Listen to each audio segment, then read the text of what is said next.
네, 시장 이야기 시간으로 이어가 보겠습니다. 오늘 시장 이야기 시간을 통해서는요, 우리 시장 드디어 5,000포인트 시대의 문이 열렸는데 앞으로 시장 어떻게 바라봐야 될지 업종까지 자세히 알아보도록 하겠습니다.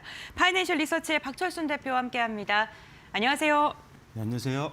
네, 반갑습니다. 드디어 46년 만에 코스피가 5천 시대의 문을 열게 됐습니다.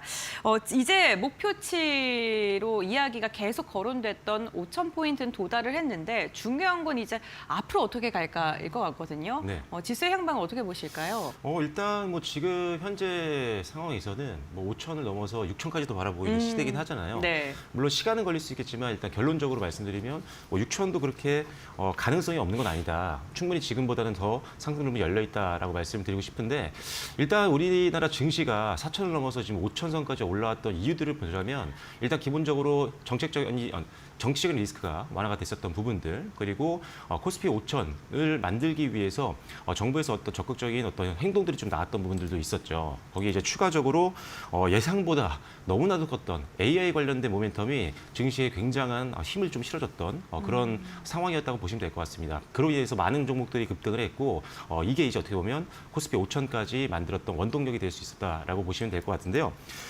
사실 작년 말에 한 11월 달에도 JP모건에서 이 전망치가 나왔을 때 한국이라는 국가를 비중 확대를 해야 된다라고 언급을 좀 해줬었고 추가적으로 그 당시에도 6,000포인트까지도 가능하다라고 언급을 했었습니다. 그 이유가 뭐냐면 역시나 지금 정부의 어떤 기업의 어떤 지배구조 개선에 대해서 적극적으로 이제 행동을 취하려고 노력을 하고 있는 상황이었고 그리고 역시나 이익에 대한 기대감이 좀 있었기 때문이죠. 그래서 일단 기본적으로 그런 것들이 이미 전망치는 예전부터 좀 있었다라는 점도 기억해 보시면 좋을 것 같고 그리고 특히나 이제 시간의 어떤 문제일 뿐 6천선까지도 그래도 기대를 해볼 수 있는 요인을 보자면 역시나 저는 이익 쪽인 것 같습니다.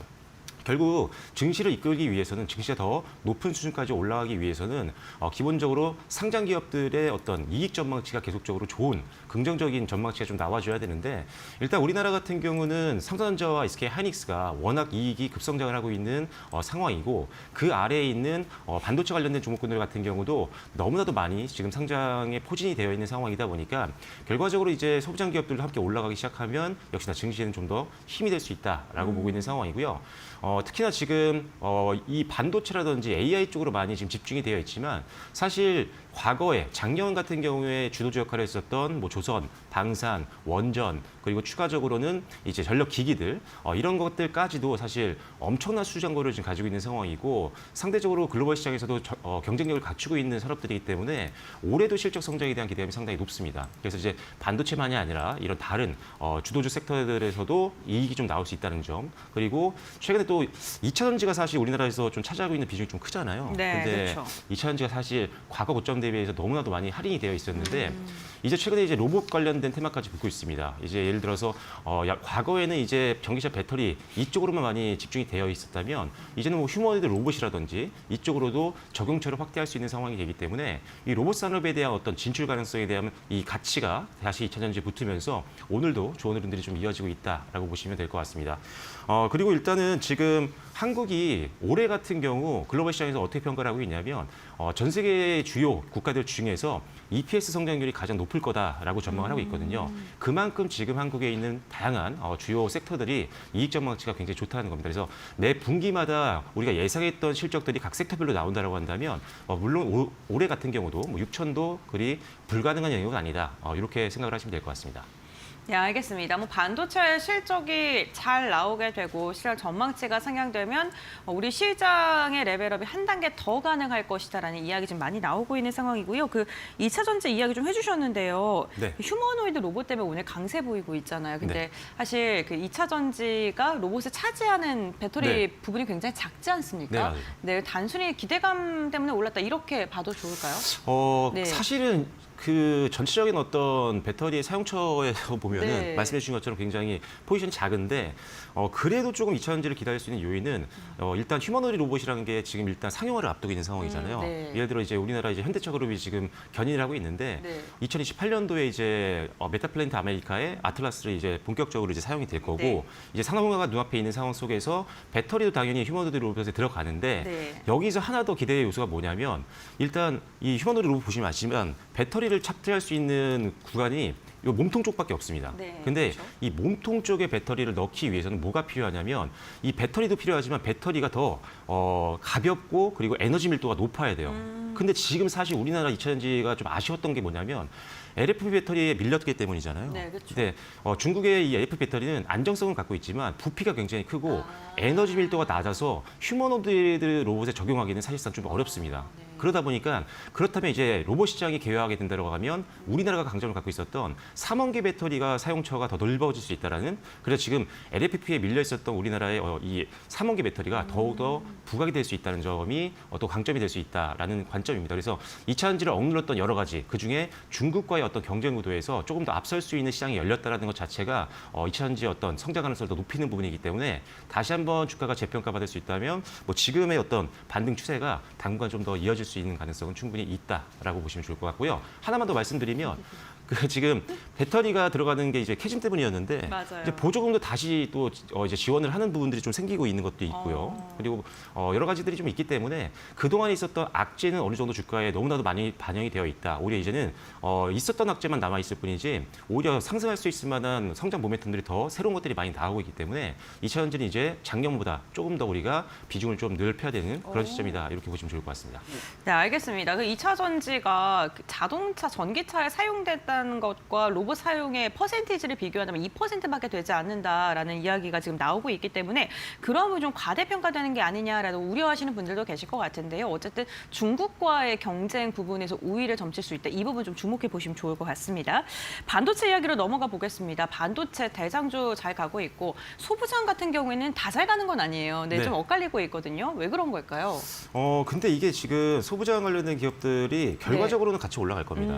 일단 반등이 나오기 시작하면은 아주 너무나도 이제 개별학자에 있지 않는 한은 특별히 소외되는 것들은 없거든요. 그쵸. 그래서 일단 예를 들어 로봇주 같은 경우도 지금 실질적으로 뭐 현대차그룹과 일을 하고 있거나 있지 않거나 다 같이 올라갔거든요. 뭐 그런 것처럼 어떻게 보면 테마가 형성되고 주가의 수입이 수급이 유입이 되기 시작하면 다 같이 올라가긴 하겠지만 차별성을 두고 지금부터는 매매를 선별적으로 해야 되는 시기이긴 합니다. 일단 기본적으로 뭘 보셔야 되냐면 자, 지금 SK하이닉스와 그다음에 삼성전자 그리고 뭐 마이크론이라든지 위탁 쪽에서는 뭐 삼성전자와 그다음에 TSMC가 있는데 이들 기업이 그냥 가만히 똑같은 제품만 매일 생산하는 게 아니라 매년 매 분기마다 새로운 신제품을 만들게 되고 그리고 공정 난이도는 더욱더 높아집니다. 특히나 이제 미세 공정 또는 선단 공정 쪽으로 가기 시작을 하게 되면은 여기에 맞춰서 제품이라든지 소재라든지 부품을 납품할 수 있는 기업들만 살아남을 수가 있겠죠. 그래서 과거에 제품을 잘 팔았다고 해서 지금 무조건적으로 살 수는 없는 거고요.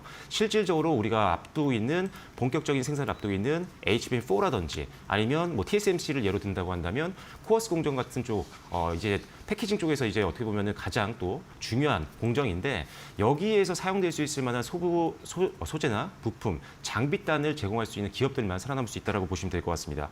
그래서 최근에 이제 올랐던 종목들을 한 몇 개만 보면요.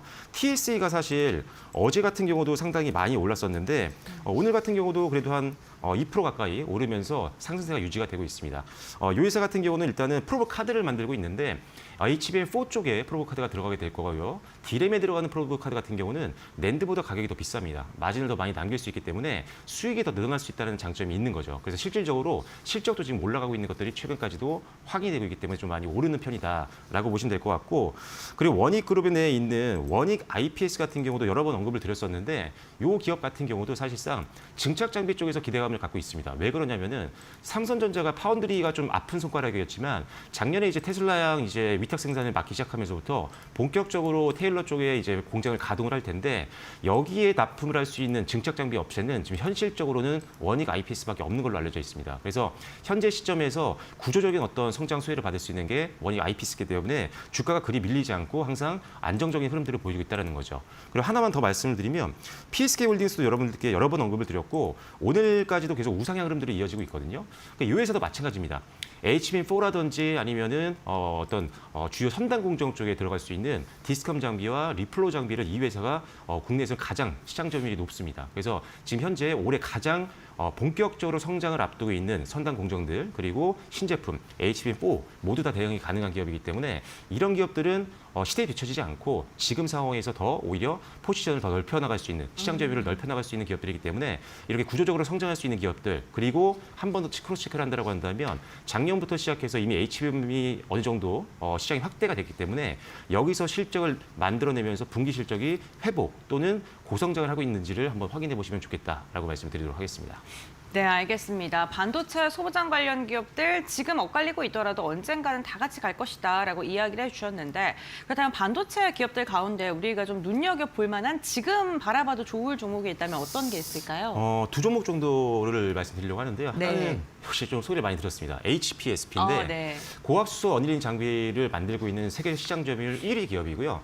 이게 뭐냐면 반도체 소재의 어떤 효율과 수율을 높이는 데 굉장히 중요한 공정이라고 보시면 됩니다. 장비라고 보시면 되는데 실질적으로 지금 메모리, 뭐 SK하이닉스라든지 마이크론이라든지 삼성전자 쪽에서도 사용이 될 수밖에 없어요. 특히나 선단 공정 쪽에서요. 그래서 지금 가장 더 중요성이 더 부각이 되고 있는 상황이고 위탁 쪽도 마찬가지입니다. TSMC라든지 삼성전자 파운드리 쪽에 수율을 높이는 데 가장 기여를 하고 있는 장비 중에 하나가 바로 이 회사의 고압 수소 어닐링 장비라고 보시면 됩니다. 그래서 올해 이제 본격적으로 이제 신공장들, 그다음에 선단 공정이 적용이 된 신공장들을 계속적으로 본격적으로 이제 투자를 하고 증설할 예정이기 때문에 그렇다면 이 회사의 장비 수요는 더 늘 수밖에 없기 때문에 올해 본격적인 실적 성장을 감안한다면 오히려 지금 조금 눌림이 나왔을 때가 매수의 기회다.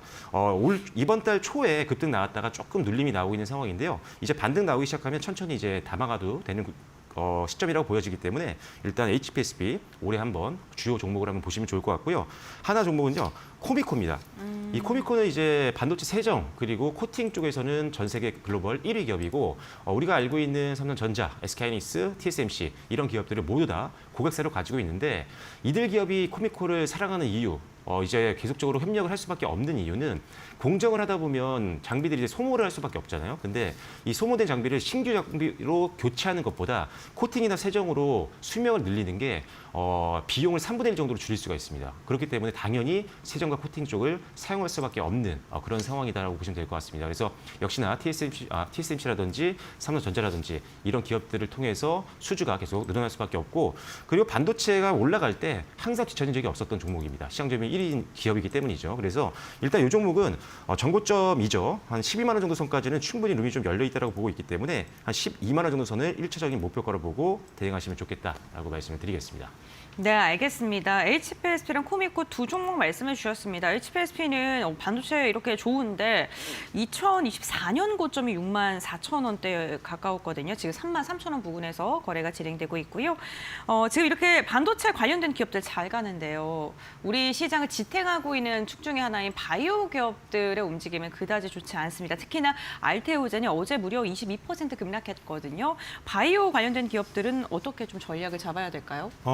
일단 알테오젠이 쏘아올린 이 공이 상당히 네. 파격적이었죠. 그래서 어제 같은 경우는 대부분 다 뭐 10% 이상씩 빠졌었는데 일단 알테오젠의 최근 이슈를 보면 일단 GSK양 이 라이센스 아웃에 대한 비용 자체가 사실상 조 단위를 바라봤었는데 그게 나오지 않다 보니까 실망 매물이 나올 수 있는 상황이긴 했습니다. 그렇지만 요것만 봤을 때는 사실 GSK라는 글로벌 빅파마를 고객사로 확보를 한 거기 때문에 저는 좀 긍정적으로 볼 수 있다라고 생각이 되고요.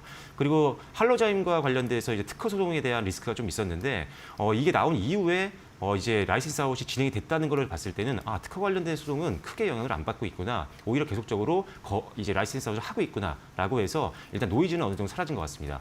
문제는 근데 머크사라는 파트너사의 키트르다 SC가 일단은 잘 팔리고 있는 제품이긴 하지만 문제는 이제 로열티인데 5%대의 로열티를 바라봤다가 이제 절반 정도 수준밖에 로열티를 못 받을 것 같다라는 이야기가 나왔기 때문에 그렇다고 하면 미래 실적 기대치가 낮아질 수밖에 없습니다. 그럼 주가는 당연히 미래 실적에 대한 기대치가 낮아지기 때문에 목표 주가라든지 이런 컨센들이 다 낮아질 수밖에 없거든요. 그래서 이제 증권사에서도 아마 하향 조정 리포트가 한동안은 좀 나올 것 같아요.